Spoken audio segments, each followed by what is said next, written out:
Bismillahir-Rahmanir-Rahim. Alhamdulillahi Rabbil Alameen. Salatu wassalamu ala Sayyidil Mursaleen. Wa ala alihi wa sahbihi wa baraka wa sallama tasliman kathiran ila yawmiddin amma ba'd. So Alhamdulillah, last time we were reading Imam al-Muhasibi's advice, and he was discussing the importance of the intelligence, of the intellect, and then he was speaking about the importance of action. So he said, وَاعْلَمْ أَنَّهُ مَا تَزَيَّنَ أَحَدٌ بِزِينَةٍ كَالْعَقْلِ. That know that nobody has adorned themselves with an adornment like intellect. So if a person has intellect, it's the best adornment that they can have. We're not talking about just raw intellect that doesn't have an ulterior purpose, which is just to show off the intellect. That basically what he's speaking about is not that you can just solve very complicated matters very easily and make certain connections very easily. But the idea is that intellect, to understand the prudent intellect based on prudence of what is beneficial for a person. At the end of the day, the human being is just not a vehicle for intellect. The human being is full of various different types of goals and ambitions. They have interaction with others. There's an ulterior purpose of life. So the fact that the intellect is just one aspect of that has to then be realized within all of those things. So if there's somebody who's just a whiz kid, who's just really good at something, as we get some people, but they have no idea about anything else about themselves, how to speak to somebody, how to interact with somebody, what is beneficial for them, what is harmful for them, then what's the point of that intellect? You can't just separate intellect out of a human being and just revel at it and compliment it if that intellect isn't doing anything for the human being in a more wholesome way. Because every aspect that we have, right, is interlinked with other aspects. That's what makes us who human beings are. Then we have a purpose. Then there is obviously a time in this world, and then we have an idea of the hereafter. So the intellect has to play a part in every one of these aspects. It can't be seen as just in a vacuum of its own. So some of us may be thinking that if he's talking about praising the intellect so much, then that means the one who seems to be the fastest at solving at puzzles, the one who seems to have the greatest IQ, must be the most adorned individual. Do you see what I'm saying? But IQ was a big deal 20-30 years ago. Now they're talking more about EQ, an emotional aspect of it. So it looks like for some reason we went right down to the beginning of IQ, and then now we're realizing that IQ is not everything. It plays a part in life, but it has to be seen within everything else. So that's very important to understand. So that's why he says that when looking at it in a wholesome way, that intellect is extremely important. And that is because intellect is going to make you, help us make certain decisions which are useful for us. Then he says, وَلَا لَبِسَ ثَوْبًا أَجْمَلَ مِنَ الْعِلْمِ. However, he then says clothing. So he's saying adornment is intellect. So adornment is in general, anything that you use as an adornment. Then he says in specific, he seems to bring clothing specifically, and he says the clothing, the most beautiful and attractive clothing that anybody can wear, smart clothing that anybody can wear, is knowledge. And again, it's the same thing. You can't see knowledge as just somebody who can reel off a lot of facts, somebody who just has everything up there and is very good in a general quiz. They just have a lot of detail, a lot of data, right? That's not the point. So it is more about having wholesome knowledge that is to your benefit, and to avoid knowledge that is not to our benefit. Otherwise, there's a lot of detail out there that we can waste our time with. Can can artificial intelligence, AI, ever catch up? Can it really be the same thing? So the simple way to understand that is that if you get a guy who doesn't know any Urdu, right? Let's just take the word Urdu or Arabic. Doesn't know any Urdu, any Arabic, but he's taught. He doesn't know how to speak. He doesn't know how to understand it, but he knows the alphabet only, right? And he knows how to mix it up. So now you put him in a room with all of these books that are all in Arabic or Urdu or whatever, whichever. Just say Arabic. He doesn't know any Arabic himself. and through the hole in the door, you're giving him, you're sending him little pieces of paper with what do you call it, with some details on it. So what he has to do basically is go and decipher that and find out where that's found. And when he finds it, he basically goes and provides that reference to them.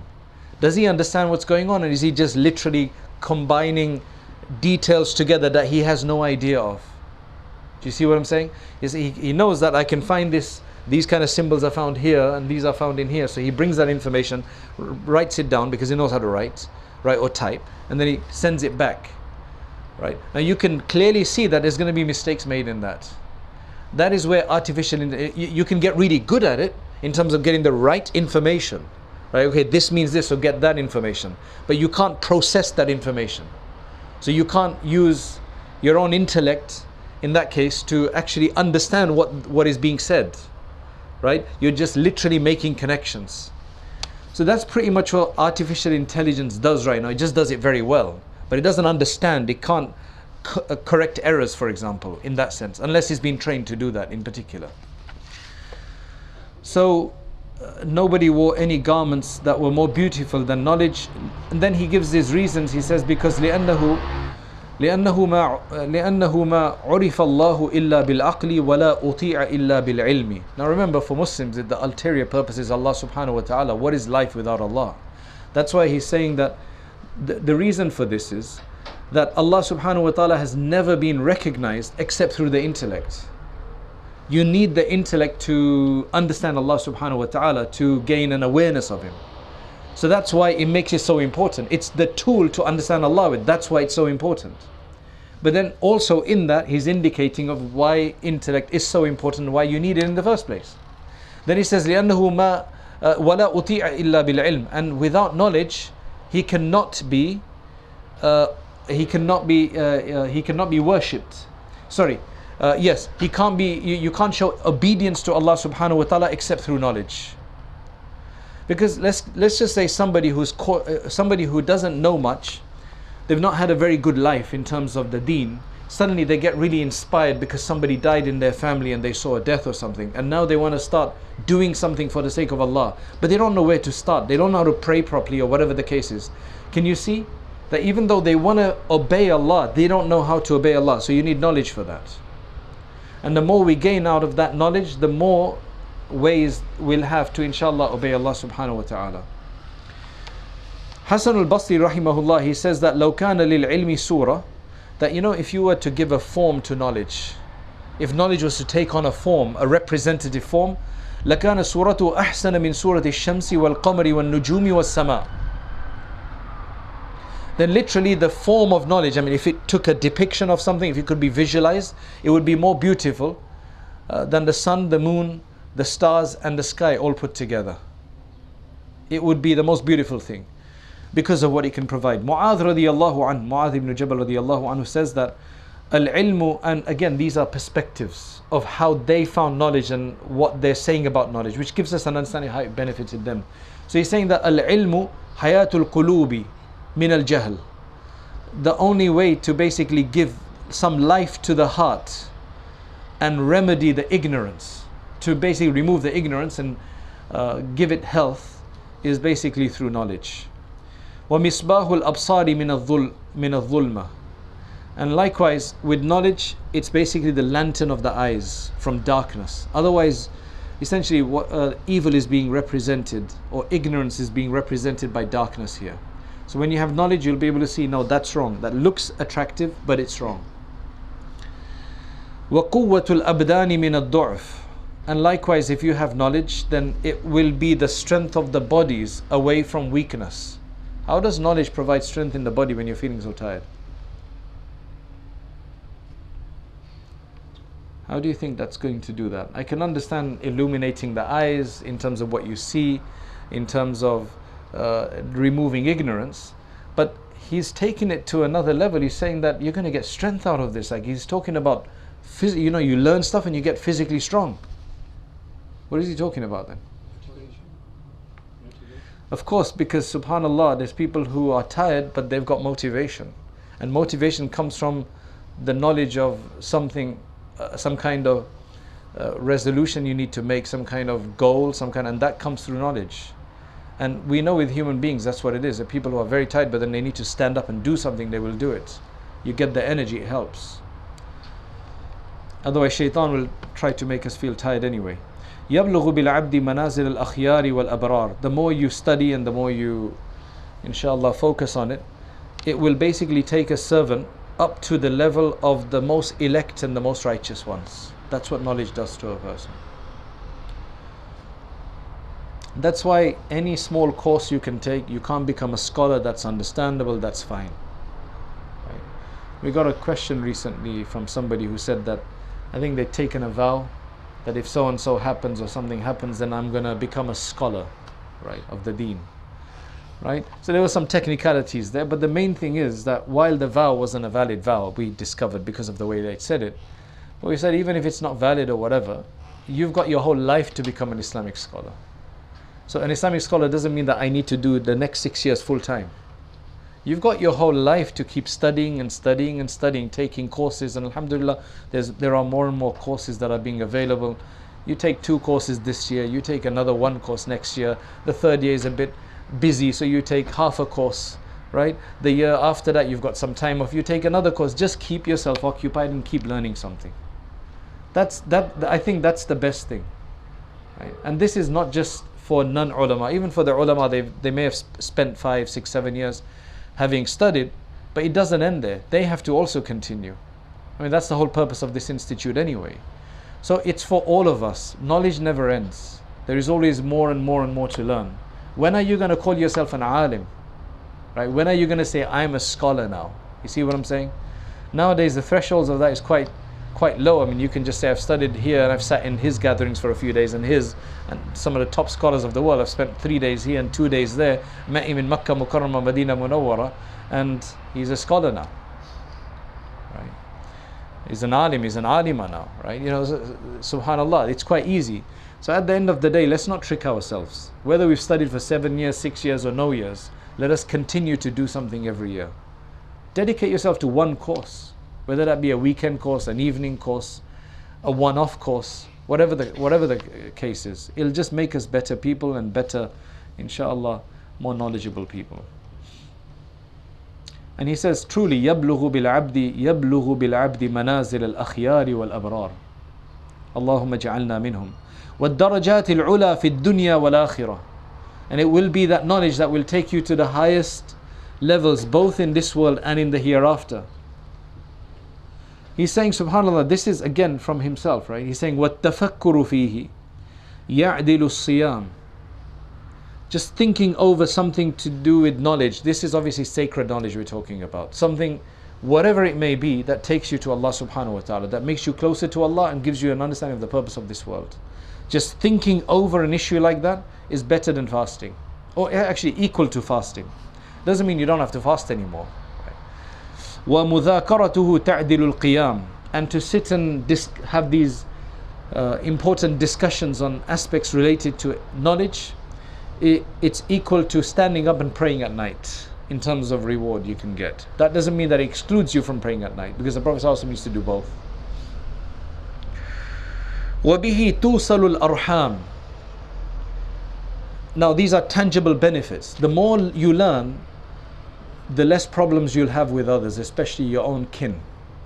So the more you know, then by that kinship will be tied. Your relationships will increase, especially with your family. How do you think that's going to happen? I'll tell you that sometimes the closest people you interact with are supposed to be your relatives.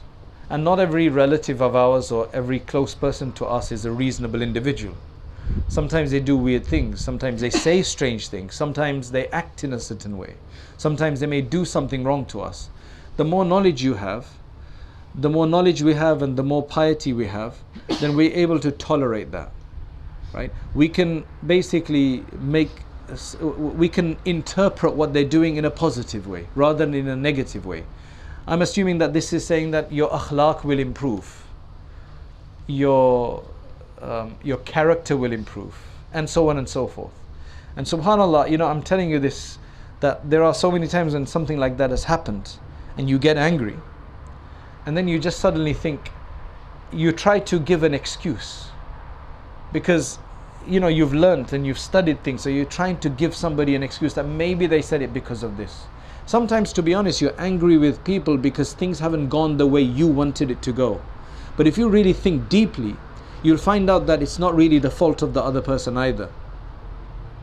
Sometimes we get angry because something hasn't gone right, and we blame the person in front, the other person, because there's nobody else who's a target right then. It seems to be coming from them because they were also involved. But then if you actually sit down in a cool-headed way, you realize that it wasn't their fault either. So knowledge is supposed to teach us all of these things, all of this kind of control, understanding, various ways of looking at something.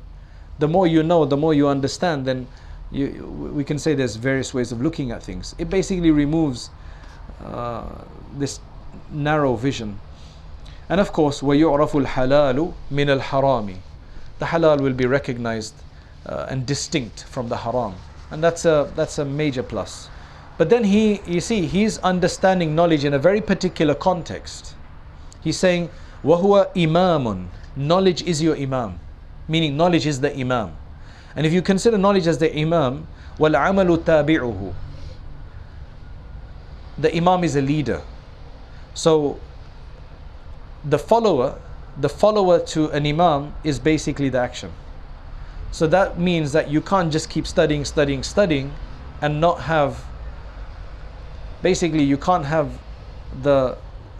just go around town, around the country with the head of the truck, the horse part, and that you don't pull anything with it. You're like, what are you doing? Like, why don't you just get a car then if you're going to go around in a horse of a truck without the carriage at the back, right? So at the end of the day, it has to beckon to actions, and action has to follow suit, which is amal. وَيُلْهَمُهُ السُّعَدَاء وَيُحْرَمُهُ الْأَشْقِيَاء. These are his last 2 points. Mu'adh ibn Jabal radiallahu anhu, he says that this type of knowledge, this sacred knowledge, is only inspired to the fortunate ones. And fortunate here refers to those whom Allah subhanahu wa ta'ala has written for them to be fortunate in the hereafter. It says in that hadith of Sahih Muslim that in the 3rd trimester the angel comes and writes if the person is going to be a fortunate individual or is going to be a wretched individual in terms of their ending, right? So he's saying that, and the point with this is that this kind of knowledge we're speaking about is only going to be inspired to the ones who are fortunate in terms of the hereafter. And the ashqiya, the shaqi, the wretched one, the non-fortunate one, is going to be deprived of it. So let us see, how do we feel towards knowledge? How do we feel like in terms of trying to gain knowledge? Imam Firuzabadi, Allama Firuzabadi, is one of the great scholars. He says in his Basairu Dhawit Tamyiz fi Lata'if al-Kitab al-Aziz, basically insights into the people of distinction with regards to the subtleties of the mighty kitab, the mighty book of Allah subhanahu wa ta'ala. Quite an awesome sounding name of a book. He says, وَعْلَمْ أَنَّهُ تَبَيَّنَ فِي عِلْمِ الْأَخْلَاقِ أَنَّ الْفَضَائِلَ الْإِنسَانِيَةِ التي هي الأمهات أربع. He says it's very, very clear from the science of character and good conduct. Like if you look at good conduct as a science, he says one thing that becomes very, very clear is that human virtue, insani virtue, virtue of the human being, right? It's basically all boils down to 4 points. When you look at a human being and you consider whether they have good character or bad character, it boils down to 4 essential elements. What are those 4 essential elements? He said one is al-ilm, right? If somebody has knowledge, you're generally going to respect that person. Somebody who is ignorant, you'll respect him for something else, but then there's going to be a major thing missing, which is that they don't have knowledge. So ilm is the first thing. The second one, he says, is ash-shaja'a, bravery. Nobody wants to be with a coward, right? You've got somebody who's, mashallah, got a lot of resolution, got a lot of himmah, has a lot of bravery. You want to be with, not unharnessed bravery that they go and do crazy things, right? That's why you need the knowledge with it to harness the bravery, to use the bravery in the right way. Families would be sick of a person like that who doesn't have bravery. Imagine if the father, who's supposed to be the head of the household, is a coward who's not willing to take a gamble, like a positive gamble on something. Not a gamble of gambling, but to basically go and do something. He's always scared about everything. So that's the second point. The third one, he says, is iffa. Iffa means chastity, more of a tolerance and forbearance. So not indulging in one's desire. You don't see the person as just somebody who's always going after their stomach or going after their, fulfilling the desires of the private parts.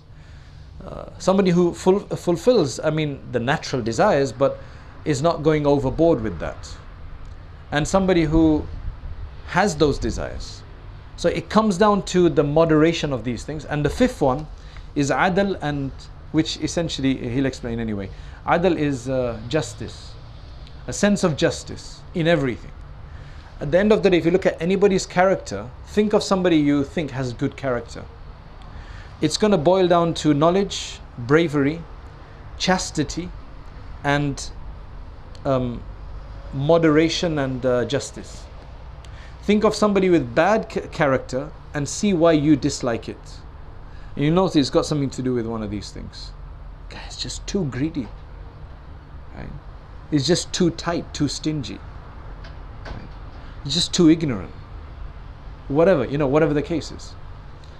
وَمَا عَدَى هَذِهِ فَهِيَ فُرُوءٌ عَلَيْهَا. Now, of course, there are going to be other issues that you will look at. But if you look at it, you can actually trace them to one of these four. They're all subsidiary issues that come from these four. أو تضاف إليه, or they're related to them somehow. فالعلم. So now, if you take knowledge itself, why is knowledge such an important aspect of these four? فالعلم فضيلة النفس الناطقة. Knowledge is important because that is what makes your intelligent being. That is what an intelligent being needs. The knowledge is related to the intelligent aspect of a person. This is a very philosophical definition, right? فضيلة النفس الناطقة is a very Aristotelian idea where he defined the human being as a haywan and natik, right? And natik here refers to intelligent, not just the one who speaks, because nutq just means to speak, but it's talking about speaking with sense. Animals speak as well, but we're talking about speaking in a way that makes sense. So anyway, that's a very philosophical discussion. But وَالشَّجَاعَةُ فَضِيلَةُ النَّفْسِ الْغَضَبِيَّةِ.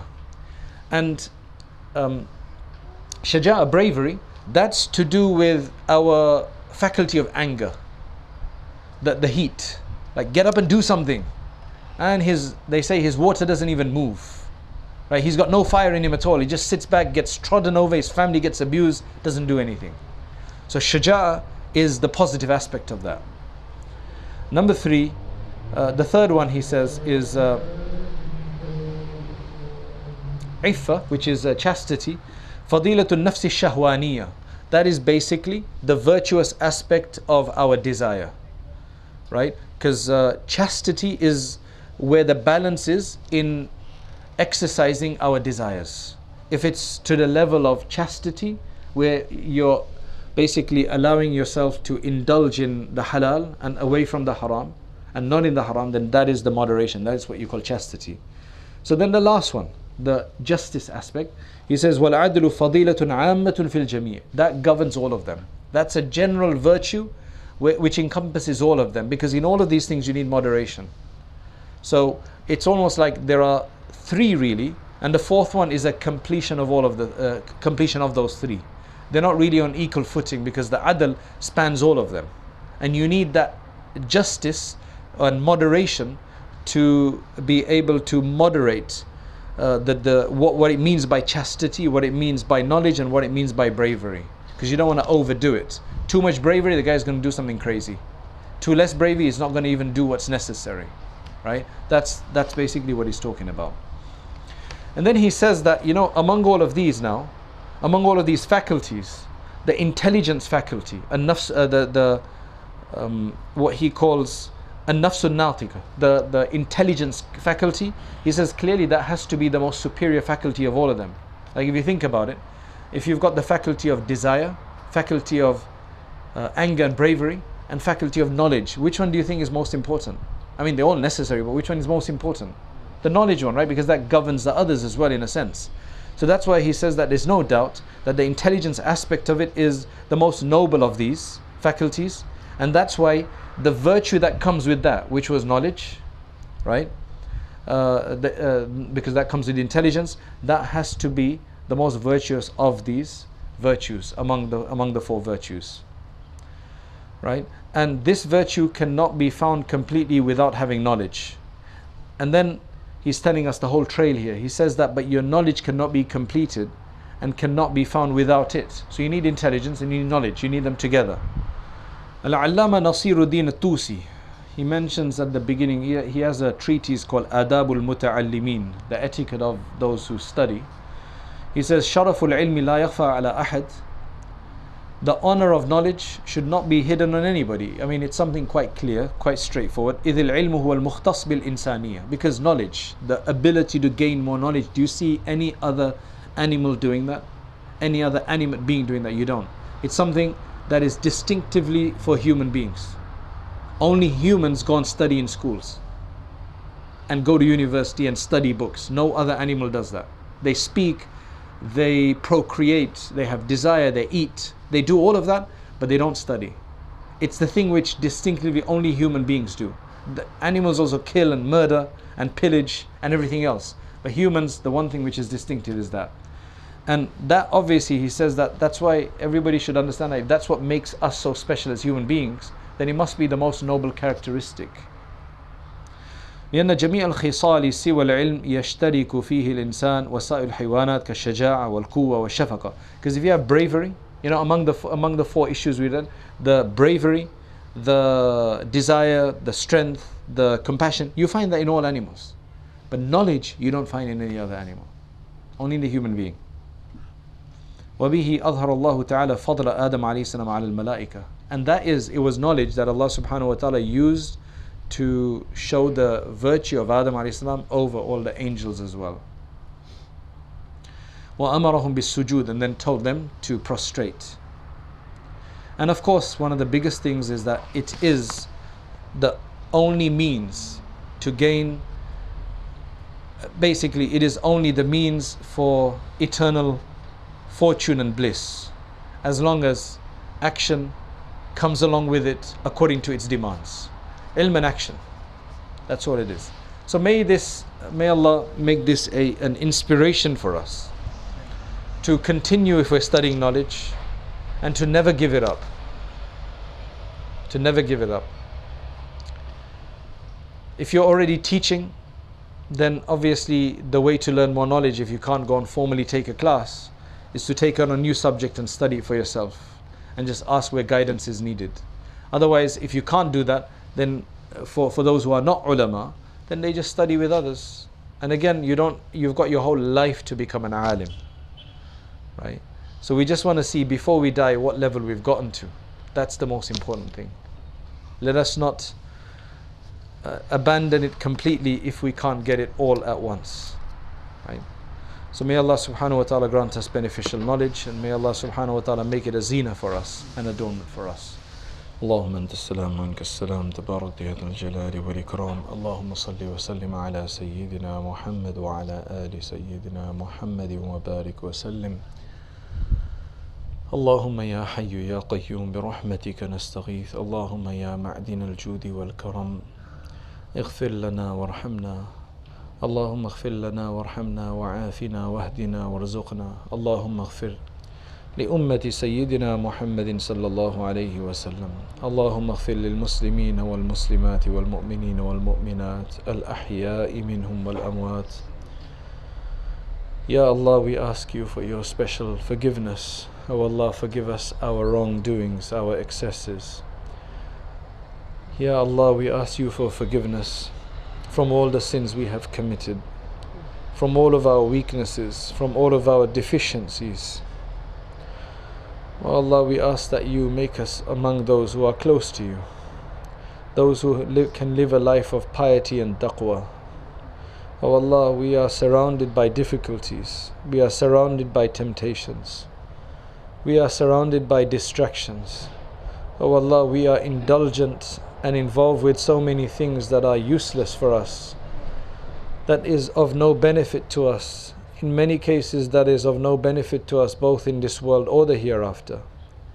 O Allah, we ask that you give us true knowledge and discernment, true bravery, O Allah, true aspiration. O Allah, bless us in what you have given us.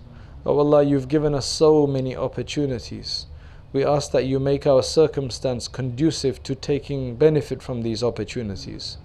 O Allah, we have a life ahead of us. Only you know how long we will stay, how long we will live, and how long we will be in this world. O Allah, we ask that you make it a full and a wholesome life, a hayatan tayyiba.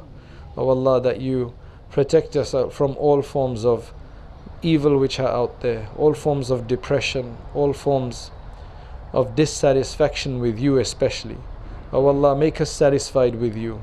And O Allah, you be satisfied with us. O Allah, make us satisfied with you and you be satisfied with us. O Allah, do not allow us to become so tempted by other things that it makes us forget you. O Allah, remedy our heedlessness. O Allah, we have so many opportunities. Give us the ability to take benefit from these opportunities. O Allah, make us of those who are imams of goodness, who are leaders of goodness, who bring about and who produce good in this world, who contribute to good and virtue in this world. O Allah, we ask that you balance our characteristics, our conduct. You grant us moderation and understanding. You protect us from the pitfalls that life brings in front of us. You protect us from the shaitan. You preserve us, our families and our children. You embellish us with beneficial knowledge and beneficial character. You give us a life full of action and fulfilling good deeds. And O Allah, those good deeds which are required by our knowledge. O Allah, we ask that when in our final year before we pass away, that we're better off than we've ever been before in our life. Make the last part of our life the best part of our life. And make the best part of our existence when we stand in front of you on the Day of Judgment. O Allah, we know we're asking you for a huge amount and we have no actions to show for this.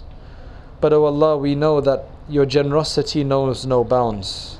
So we ask you, Ya Allah, based on your mercy, that you turn the situation for us and make us of the fortunate ones in this world and especially in the hereafter. Accept these gatherings from us. Accept our coming here. O Allah, accept our sitting here. And O Allah, make it a source of barakah for just not us but for everything around us and for our work and our family and everybody else. O Allah, we ask that you accept this place and allow great guidance to spread from here. O Allah, you remove any troubles and any difficulties and you grant us afiyah in everything that we do. Subhana rabbika rabbil izzati amma yasifuna wa salamun ala al-mursaleen walhamdulillahi rabbil alameen.